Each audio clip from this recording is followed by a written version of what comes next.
Hi, folks. Welcome to today's Coffee with Jesus. Forgive me that we're in the midst of the throes of moving, which I hate, but I'll be glad when we're moved. But this is a moment of sanity for me in the day when I come to turn to God's Word.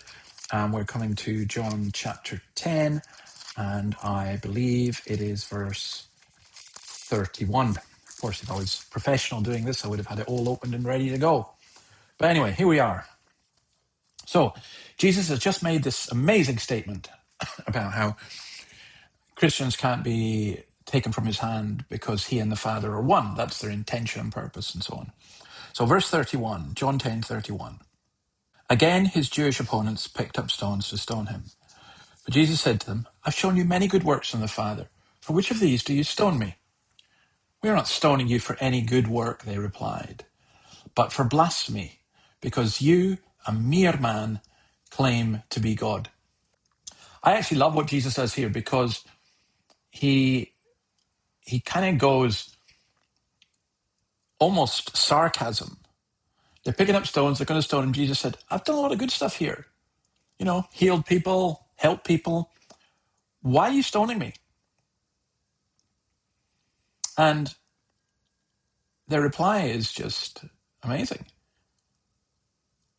We're not stoning you for any good work. No, we don't actually care about your good works. But for blasphemy, because you, a mere man, claim to be God. Now, I'm intrigued. I heard someone today saying, of course, it was an atheist who doesn't know anything about it, but nonetheless, they still feel free to opine on subjects they know nothing about. And he said this. He said, it's sad, all this division between religions, because essentially the Jews, the Muslims, and the Christians are just different denominations of the same faith. Well, no, we're not. Absolutely not. Jesus was crucified because he claimed to be God. The Muslims say that if we call Jesus God, we're to be anathema.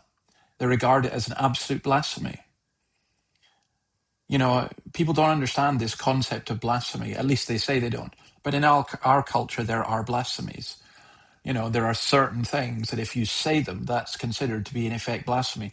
I was reading about John Cleese, who some people would have regarded as quite a liberal, progressive, woke comedian.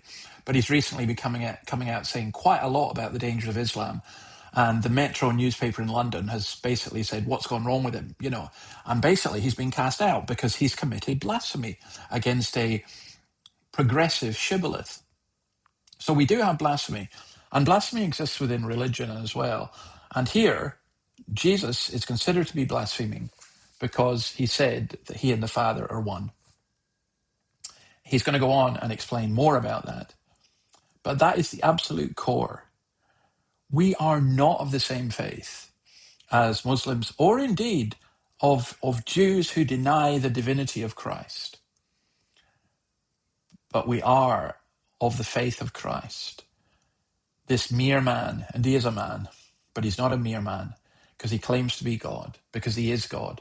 The works that he did, the resurrection and everything else show him to be such. Me, I'm not a theist. I'm a Christian. I follow Christ, and I hope you do too. God bless you. See you again tomorrow. If we're still packing. Well, we will still be packing. See you then. Bye.